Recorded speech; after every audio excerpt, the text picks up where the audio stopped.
1, 2. 1, 2, probando. Ahora. Ya se oye. Muchas gracias.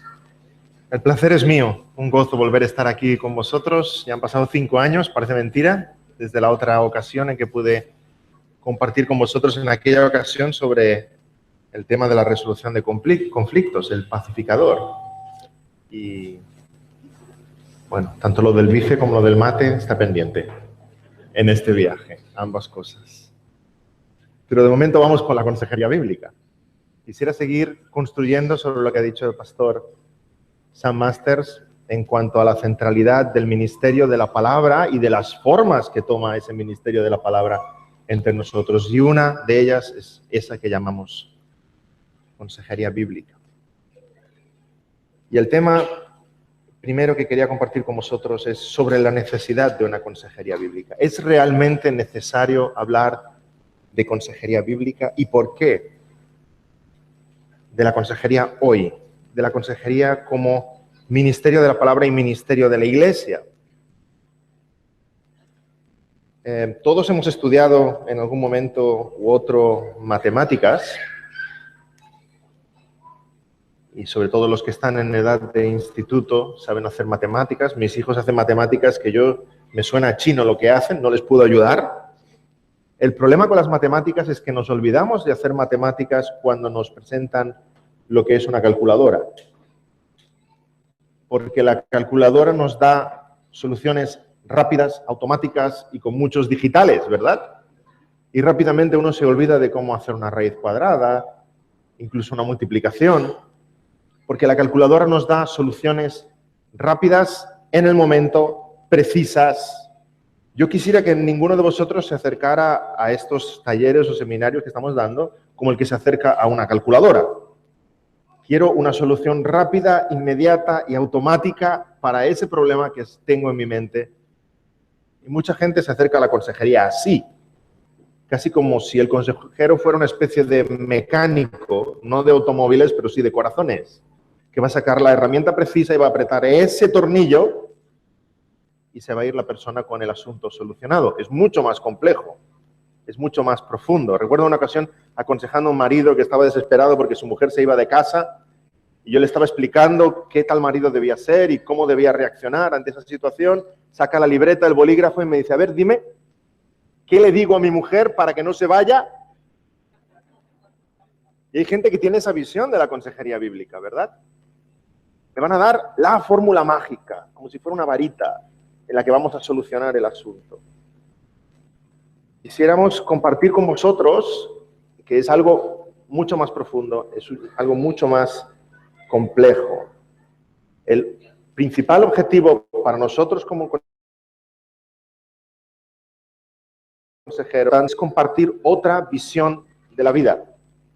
Hemos de cambiar nuestros lentes por unos que nos permitan ver la vida tal como Dios la ve. Si llegamos a ese punto, estamos caminando por buen camino.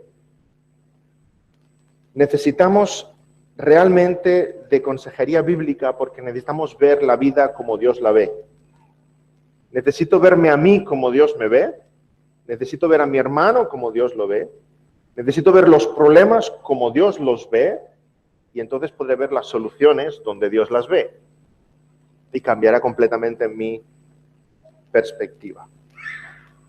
Necesitamos de consejería bíblica y cuando vemos a nuestro alrededor cómo la gente desesperadamente busca consejo porque están desorientados, nos damos cuenta de lo muy importante que es. Necesitamos orientación.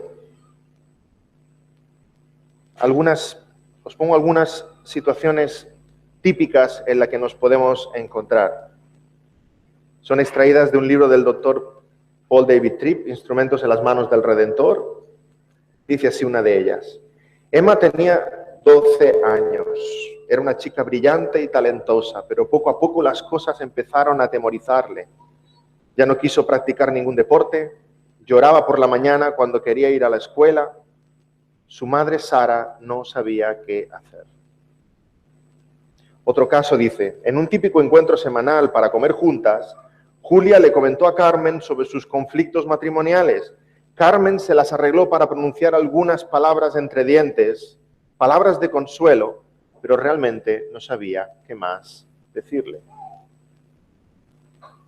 La vida de Ricardo está dominada por el trabajo. Su amigo Gregorio puede ver los efectos de ello en su vida espiritual. Cuando Gregorio saca el tema, Ricardo se pone a la defensiva, que está mal dejarlo a su suerte, pero ya no sabe qué más decirle. Y así podríamos seguir enumerando casos y muchos que vosotros tenéis en vuestras mentes. Dicho de otro modo, hermanos, es inevitable hacer consejería. La pregunta es qué tipo de consejería estamos haciendo. Todos somos consejeros. Todos somos aconsejados. La pregunta es qué tipo de consejo estamos compartiendo. ¿Es un consejo basado en la palabra de Dios? ¿O es un consejo de nuestra propia opinión?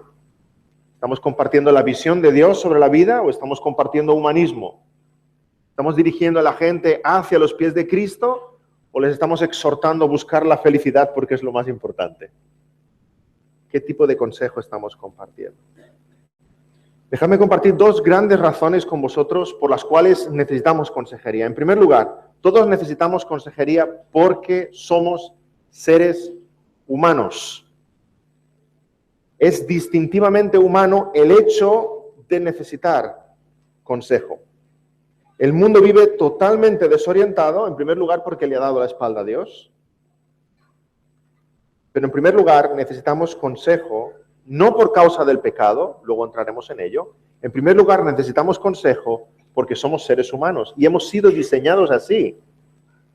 Hemos sido diseñados para ser aconsejados. Hemos sido diseñados como receptores de consejo.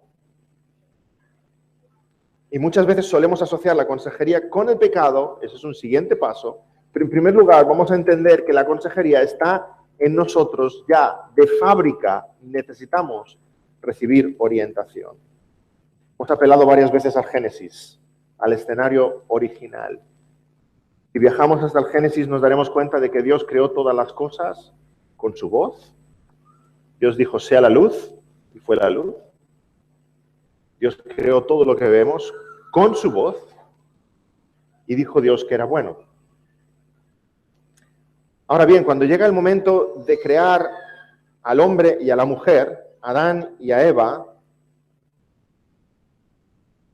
no los crea con su voz. Los crea con sus manos para depender de... En el momento que Dios crea a Adán y crea a Eva, ellos no saben ni quiénes son, ni de dónde vienen, ni qué se espera de ellos. Dios es el que instruye a Adán, le dice, aquí tu esposa. Dios es el que instruye a Adán, le dice, ahora cuida del huerto. Y le dice a ambos, sojuzgad la tierra, creced y multiplicaos. Reciben instrucción, reciben consejo, reciben revelación de parte de Dios. Y ellos la reciben para saber quiénes son, qué se espera de ellos, quién es Dios y qué tienen que hacer en esta vida. Hemos sido creados con las manos de Dios para depender por siempre de la voz de Dios. Somos receptores de consejería. Hemos sido diseñados para ser aconsejados. Como esponjas, el ser humano recibe ese consejo, se impregna de él y vive en consecuencia con lo que ha escuchado. Fuimos creados como receptores de la revelación de Dios. El problema es que si no escuchamos la voz de Dios, estamos escuchando cualquier otra voz. Hemos sido creados para recibir la voz de Dios y en consecuencia vivir en esta vida. ¿De quién vamos a recibir ayuda? ¿Quién o quiénes son tus consejeros? ¿Cuál es la voz o las voces que escuchas? No solo somos receptores de la revelación de Dios, sino que además, en base a lo que escuchamos, interpretamos el mundo y todo cobra sentido reinterpretamos nuestra vida en base a la revelación que recibimos y aquello que reinterpretamos es lo que condiciona nuestras emociones, cómo reacciono delante de las cosas, con temor, con confianza, con paz. Define nuestra identidad, quién soy, y define lo que yo pienso de mí mismo, lo que yo pienso de la vida, lo que yo pienso de los demás. Define cuál es el problema, define cuál es la solución y define en manos de quién está la solución. Puede que sea demasiada información de golpe, así que os pongo una breve ilustración para ejemplificar todo esto. Recuerdo en mi época de seminario, cuando vivíamos allí en California, mi esposa y yo, y teníamos nuestro hijo pequeño, Moisés. Ahora tenemos 3 más, pero por entonces teníamos solo el pequeño. Moisés debía tener unos 2 o 3 añitos. Recuerdo que teníamos un break, teníamos un descanso de seminario y decidimos mi esposa y yo ir a hacer unas vacaciones, tomarnos 3, 4 días fuera. Pero con el coche que teníamos no podíamos viajar, era prácticamente una lata con 4 ruedas. Yo pensaba, si salimos con este coche nos quedamos en cualquier autopista en medio del desierto. Así que fui a alquilar un coche para esos 3 días, poder salir de vacaciones. Llegué con el coche que habíamos alquilado y es un coche de estos, ahora hoy día muchos de estos coches ya tienen el mando para abrir las puertas, ¿verdad? Aquí el coche lo tenía un mando en el que apretabas un botón y se encendían las luces y apretabas otro botón y se levantaba el maletero.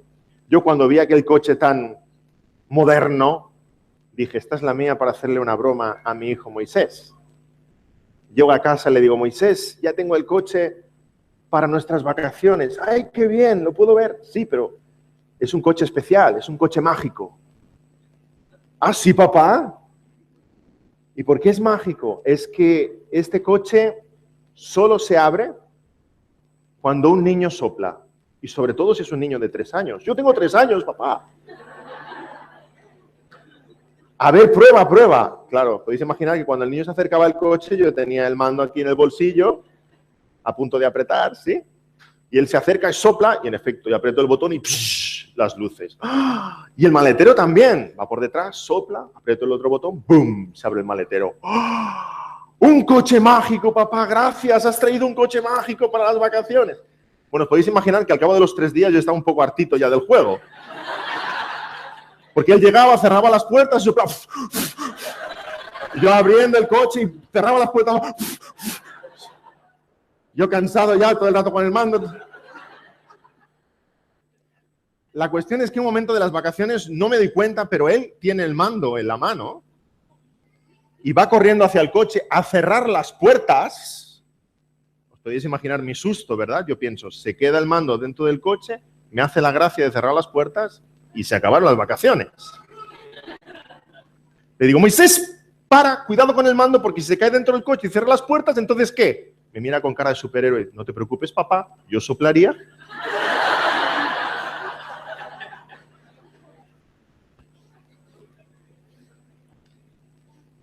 Valga como ejemplo de todo lo que os estaba explicando antes.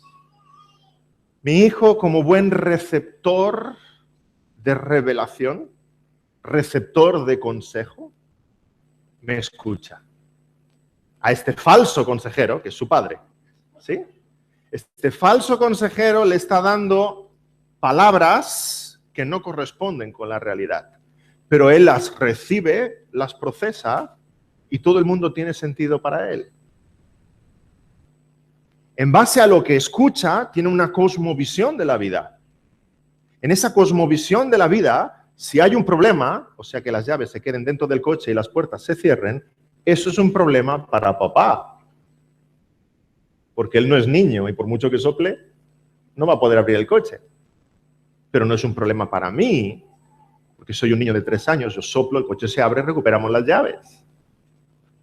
En base a esa revelación que he recibido, crea su universo, su cosmovisión, y en base a esa cosmovisión localiza cuál es el problema y dónde está la solución. ¿Me seguís?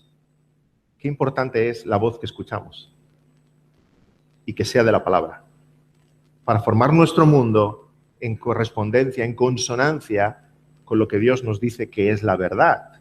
Si no estamos escuchando la voz de Dios, ¿qué voces estamos escuchando? ¿Qué otros consejeros estamos escuchando? Hermanos, no basta con leer la Biblia un ratito y venir el domingo al sermón. ¿Qué voces del mundo estamos escuchando? Escuchamos la predicación de la palabra 1 hora y luego escuchamos 30 horas a la semana de no sé qué telenovela. Aquello nos está influenciando más que la palabra. Nos está ofreciendo una visión de la vida y nos la estamos creyendo, llena de mentiras. Consejería, por tanto, significa compartir una perspectiva de la vida, en primer lugar, donde Cristo está presente como la verdadera solución. Y por eso es imprescindible escuchar lo que la palabra tiene que decirnos, creerlo y que conforme nuestra visión del mundo. Ver las cosas como Dios las ve. Cuando yo veo a Dios como Dios lo ve, me veo a mí como Dios me ve, veo los problemas como Dios los ve, veré las soluciones como Dios las ve, entonces estaré caminando en la dirección correcta. Ver el mundo como Dios lo ve. Toda la vida, por tanto, es un proceso de consejería. Nos hablaba antes el pastor Sam sobre el discipulado. Evidentemente, es toda la vida, es caminar juntos. Y en ese caminar juntos estamos compartiendo y conformando la imagen, la mente de Cristo en aquellos a los que estamos aconsejando. Si estás vivo y vives en este planeta, tú eres un consejero y tú eres un aconsejado. Ambas cosas. Compartir una visión bíblica sobre los problemas. Y a veces cuando escuchas el problema de alguien y empieza a explicarse su vida, su historia, realmente ves que no está correspondiendo con la cosmovisión bíblica. Tienes que literalmente coger su carita, ¿verdad? Y cambiar de dirección para que vea la vida tal como Dios la ve. ¿Veis en esa figura que todos somos consejeros y aconsejados? ¿Quiénes son nuestros consejeros? Todos aquellos que escuchamos. Nuestros padres, el sermón del domingo, amigos, esposa, televisión, lecturas. Todo aquello que conforma mi mente y me está impregnando de una forma de entender la vida. En base a lo que escucho, yo reinterpreto mi historia, mi experiencia, mi sufrimiento, mis vivencias. Y en base a lo que yo reinterpreto y lo que yo creo, también estoy siendo consejero para otros, aquellos que me escuchen a mí. Puede ser un compañero de trabajo, pueden ser tus hijos, puede ser tu esposa, etc. Esto ya está destruyendo algunos mitos. El mito, por ejemplo, de que la consejería es algo absolutamente formal. Que alguien está recibiendo consejería porque queda con el pastor o queda con un consejero 1 hora a la semana en tal despacho. Hay toda esa consejería informal que tiene muchísimo peso en nuestras vidas. ¿Qué leemos? ¿Qué vemos? ¿De qué hablamos? Etcétera, etcétera. Miles de horas al mes de consejería informal que estamos recibiendo información que estamos reinterpretando respecto a nuestra vida. Muchos consejeros, por tanto, a nuestro alrededor. Todos somos aconsejados. La cuestión es si nuestros consejeros están afianzados en la palabra de Dios y todos somos consejeros. La cuestión es si estamos de verdad compartiendo la perspectiva de Dios sobre la vida. Por tanto, en primer lugar, primer pilar básico, necesitamos de consejería porque somos humanos. Hemos sido fabricados para recibirla. No podemos vivir sin ella. La cuestión es que sea la consejería que viene de parte de Dios. En segundo lugar, necesitamos más consejería porque somos pecadores.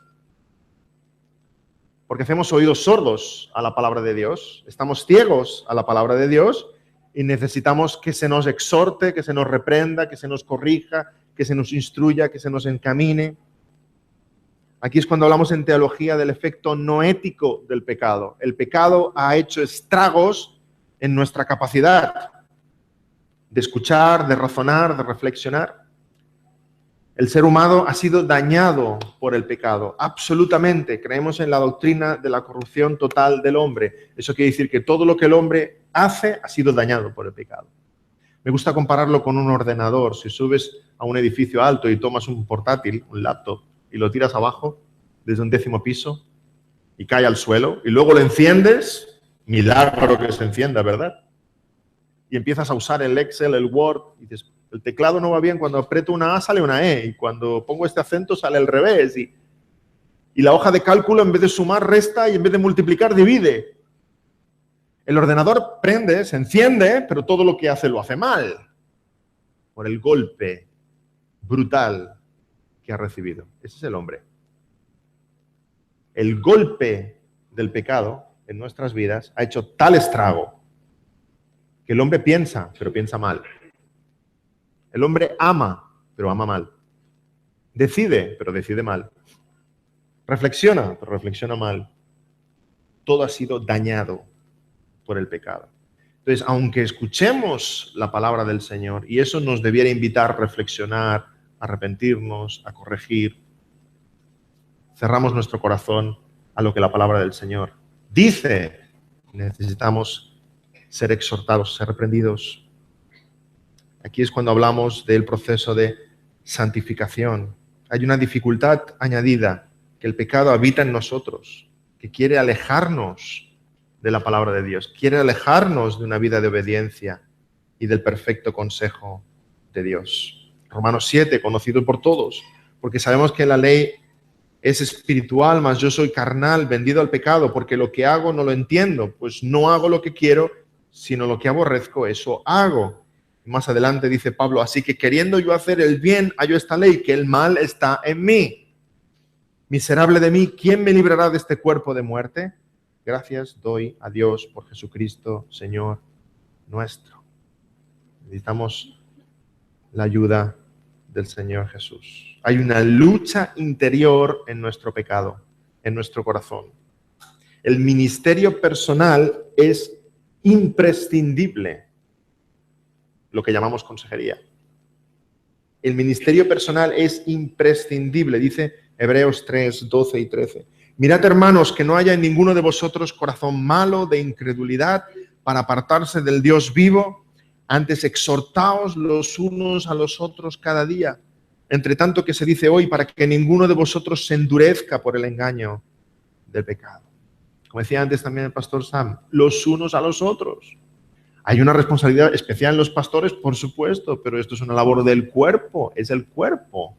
Continuamente nos aconsejamos, cuidamos los unos de los otros. Ninguno de nosotros en el día final dirá delante de Dios, ¿soy acaso guarda de mi hermano?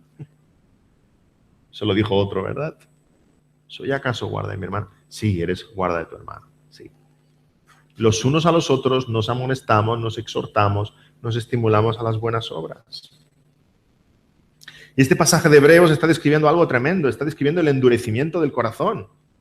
Hay un proceso de endurecimiento del corazón.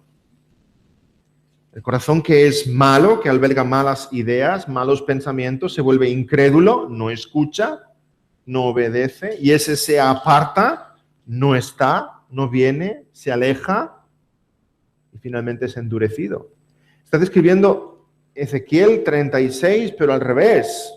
El Señor nos habla de ese corazón de piedra que es convertido en corazón de carne, y ahora aquí Hebreos nos está advirtiendo del peligro de que ese corazón de carne se convierta en corazón de piedra por el efecto del pecado sobre nuestras vidas.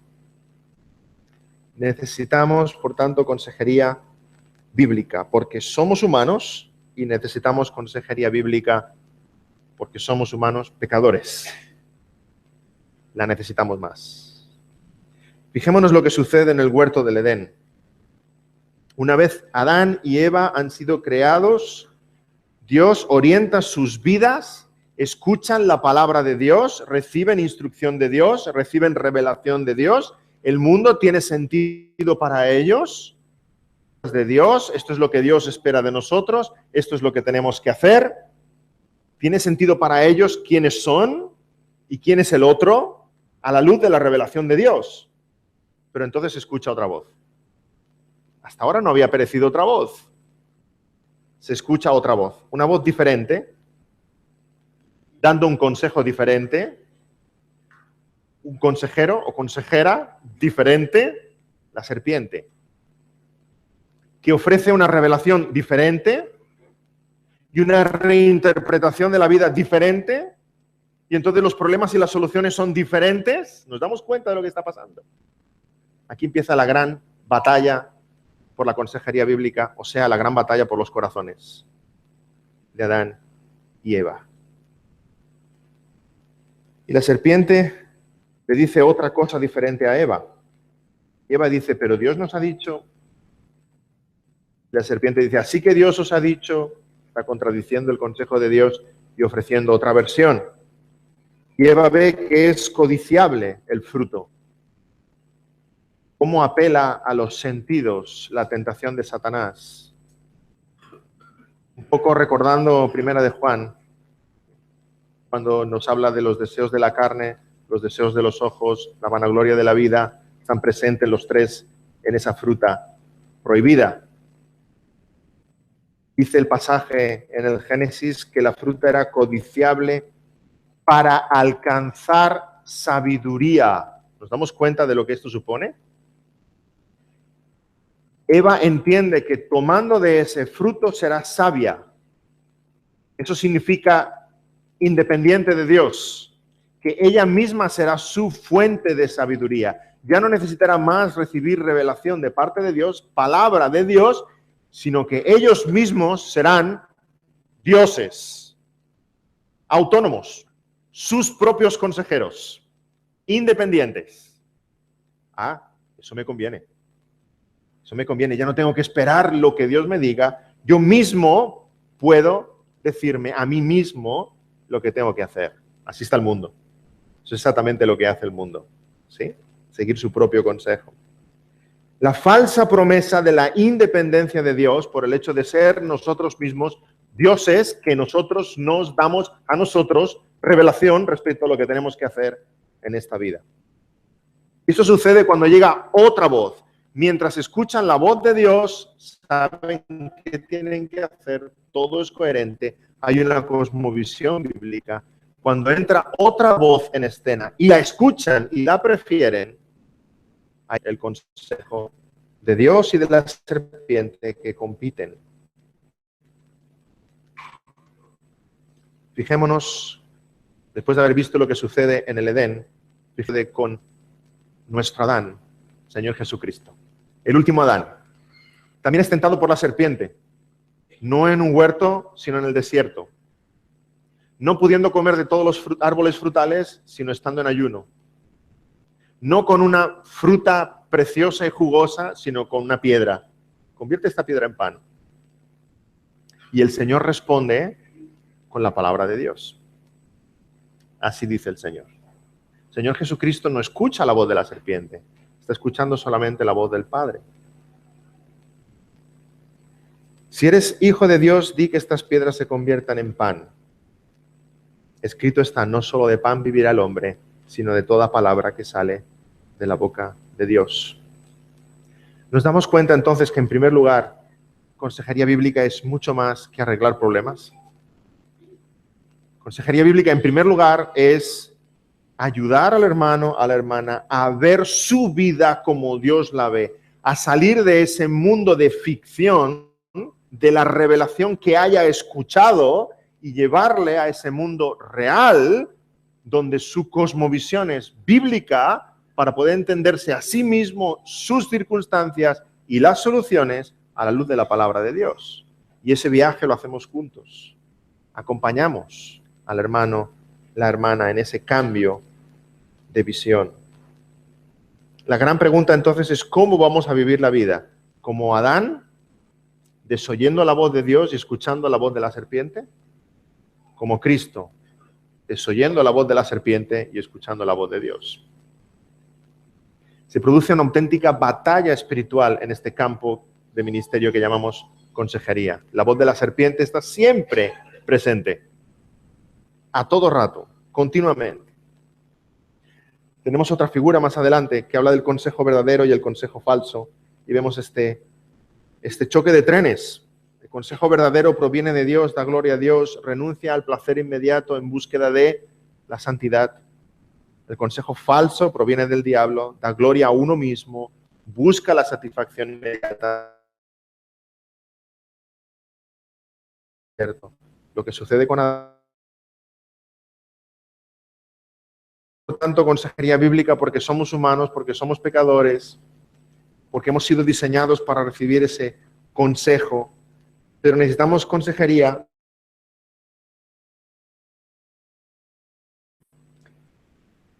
nada por parte del Señor, llevar a cabo esta tarea. A veces estés pensando, no, la gran comisión tiene que ver con el evangelismo. Bueno, si nos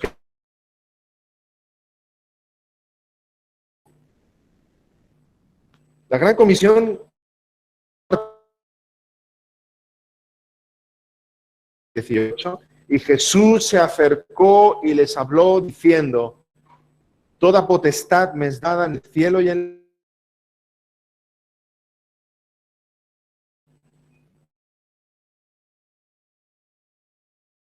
el nombre del Padre y del Hijo y del Espíritu Santo. Si nos quedamos aquí, hablamos solamente de evangelismo, pero es que continúa. Enseñándoles que guarden todas las...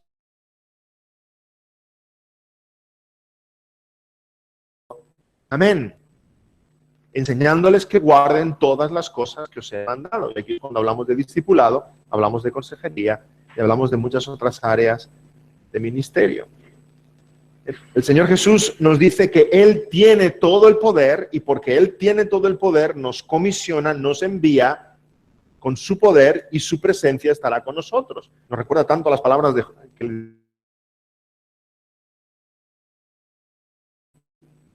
Jehová tu Dios estará con la tierra prometida. Vamos a conquistar este corazón que también es de Cristo. Es de Cristo, pero hay que conquistarlo. Aquí está el gran ya, pero todavía no, de la santificación en nuestros corazones. Sabemos que Dios va a acabar obra en nosotros, sí. Sabemos que este corazón pertenece a Cristo, sí. Hay que conquistar la palabra en santidad. Observáramos en el original, en griego, encontramos solamente un imperativo. Y el imperativo es hacer discípulos. ¿A qué nos manda el Señor? Haced discípulos. Ese es el imperativo. El resto del pasaje describe cómo hacemos discípulos. ¿Y cómo hacemos discípulos? Tenemos otra figura más adelante también. ¿Cómo hacemos discípulos? Y aquí hay tres participios. Id, bautizad, enseñad. Id. Oyendo, podríamos decir. ¿Dónde? A todas las naciones. Bautizad. ¿Cómo? En el nombre del Padre, del Hijo y del Espíritu Santo. Enseñad. ¿El qué? A que guarden todas las cosas que os he mandado. Y guardar no es un guardar intelectual, es un guardar en el corazón, es aplicar, es vivir, sentir. Esta expresión que guarden todas las cosas que os he mandado es lo que podemos llamar teología práctica, Biblia aplicada, discipulado a fondo, consejería bíblica, no solamente escuchar el mensaje del Señor Jesucristo, sino vivirlo, ponerlo a la práctica y acompañar al hermano en esa vivencia, aplicarlo a la vida cotidiana. Todos los pasajes de la Escritura hablan a nuestra vida cotidiana. Parece que somos bastante buenos en ir y que somos bastante buenos en bautizar, pero ¿dónde está la iglesia en enseñar todas las cosas que el Señor nos ha mandado y que las guardemos en nuestros corazones? Por tanto, la Gran Comisión está invitando a la iglesia a ser un gran centro de adiestramiento. Reclutamos soldados y los entrenamos para ir a las trincheras espirituales. Es un centro o escuela de todos los hijos que son adoptados a la familia de Dios. La iglesia tiene la misión de que todos los cristianos vivan lo que el Señor Jesús nos ha enseñado. Y aquí es donde entra en juego la consejería bíblica. apunta al corazón directamente. Enseñar a los discípulos del Señor que guarden en sus corazones todo lo que el Señor nos enseñó. Así como el ir y compartir el Evangelio puede ser algo puntual, el bautizar puede ser algo puntual, esta última parte nos está hablando de un proceso que dura toda la vida. Durante toda la vida cristiana estamos enseñando a los discípulos de Cristo a guardar las cosas que Cristo nos enseñó. El discipulado dura toda la vida. Y esa labor de discipulado es la que llamamos de diferentes maneras, como antes también apuntaba el pastor Sam. La llamamos de diferentes maneras y a veces es una cuestión de preferencia personal, porque haciéndonos de la gran comisión, el mandato es hacer discípulos.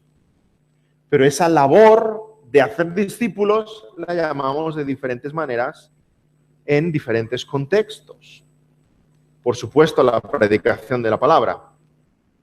Pero cuando predicamos la palabra, estamos hablando a toda la congregación, pero también estamos hablando a los corazones. ¿O no habéis sido aconsejados cuando escuchabais la palabra predicada?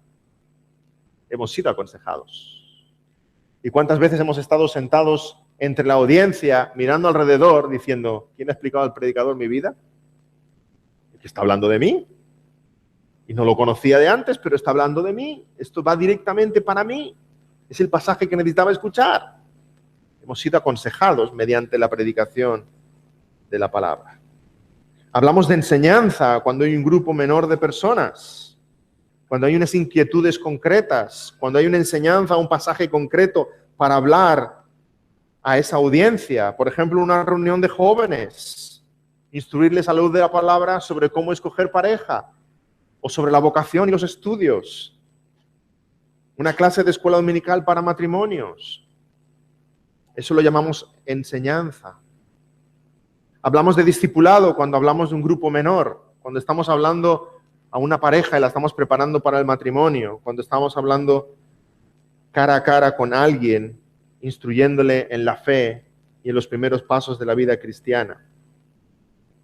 Y tanto la predicación como la enseñanza como el discipulado tienen de algún modo una función educativa, podríamos decir una función preventiva. Pero cuando llegamos a la consejería hay algo que hay distintivo a todo lo demás. Cuando hablamos de consejería ya tenemos un problema sobre la mesa. No es lo mismo hablar a una pareja de novios que se están preparando para el matrimonio, hablarles sobre el matrimonio, la comunicación, la intimidad, que hablar a un matrimonio que tiene un problema real con la comunicación y tocar ese mismo tema. La diferencia con la consejería es que ya no es preventiva, es curativa. Tenemos el problema sobre la mesa.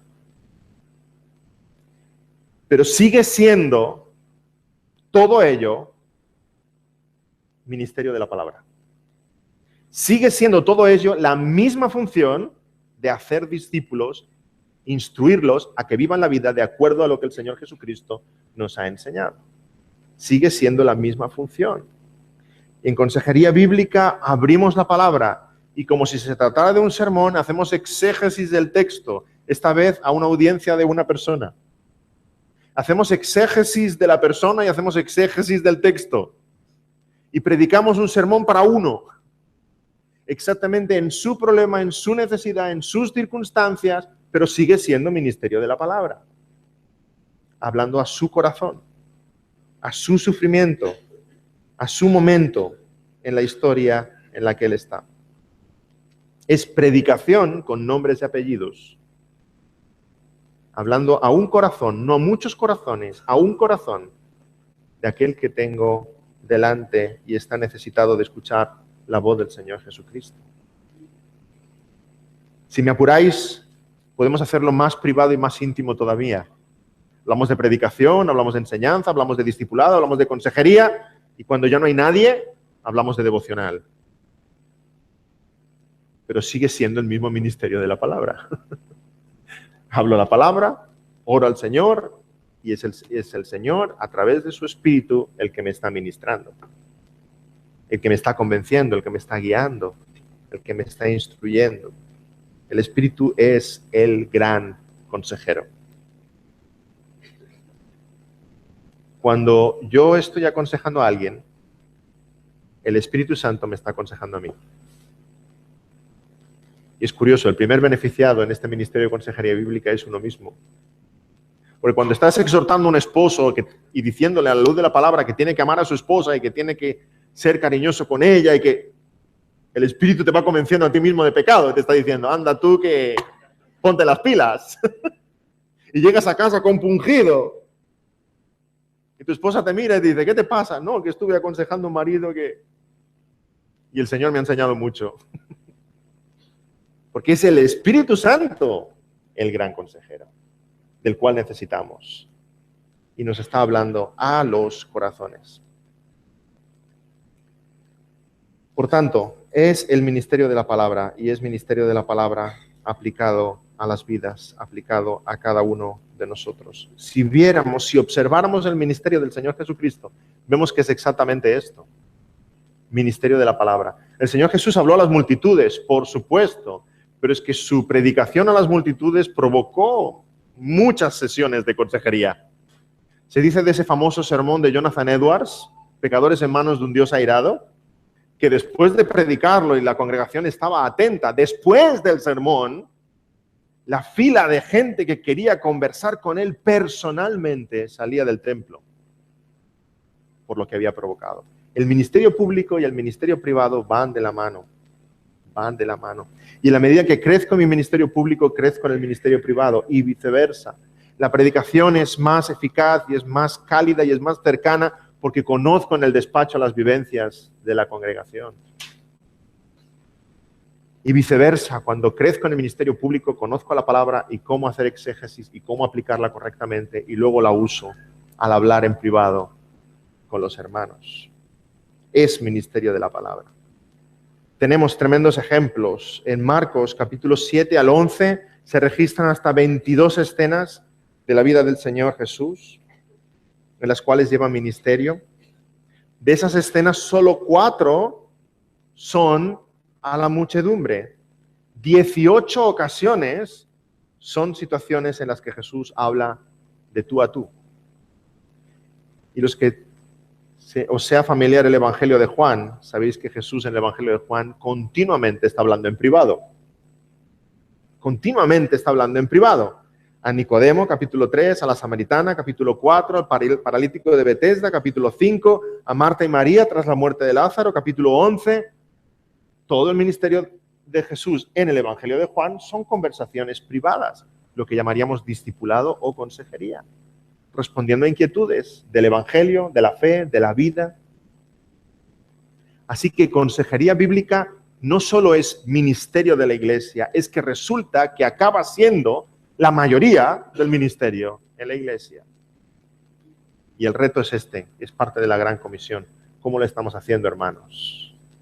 Qué importante, qué trascendental para todos nosotros. Qué crucial este campo de ministerio, esta zona de ministerio que llamamos consejería bíblica, que la estemos haciendo y la estemos haciendo a la luz del Evangelio y de forma que agrade al Señor. Para concluir, en primer lugar, necesitamos consejería porque somos humanos. Necesitamos de más consejería porque somos pecadores. En la consejería se libra una auténtica batalla espiritual entre el consejo de Dios y el consejo del diablo. La consejería es mucho más que solucionar, es compartir cómo vivir la vida. Aconsejar forma parte de la gran comisión, la palabra de Dios a toda nuestra vida, a toda de nuestra vida. Amén. Hasta aquí el tema que quería compartir con vosotros. Si os parece, vamos a orar. Señor, gracias. Gracias por tu santa palabra, gracias por esta grandísima responsabilidad que tú pones en manos de tu iglesia, de cada uno de nosotros, tus hijos. Tú nos has encomendado, Señor, que anunciemos las buenas nuevas del Evangelio, que hagamos discípulos, que los bauticemos en tu nombre. Y, Señor, el bautismo no es una meta, el bautismo es un punto de partida. Tú nos has enseñado que debemos enseñarles. Tú nos has dicho, Señor, que debemos instruirles para que guarden en sus corazones todo lo que tú nos has mandado. para que sepan cómo vivir la vida cristiana, para que sepan ser esposos, esposas, padres, ciudadanos, miembros de una iglesia, para que sepan afrontar los temores, la ira, la ansiedad, para que sepan solucionar problemas matrimoniales, para que sepan comunicarse, para que sepan educar a sus hijos. Toda la luz, Señor, de lo que tú nos has dado en tu palabra. Te pedimos que no seamos solamente oidores, sino hacedores, que construyamos realmente nuestra casa sobre la roca, que pongamos en práctica todo aquello que tú nos has dicho y que como buenos consejeros acompañemos a nuestros hermanos a ponerlo en práctica. En el precioso nombre del Señor Jesús. Amén.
Sube de tono. Nunca subimos. Nunca subimos a tono. No.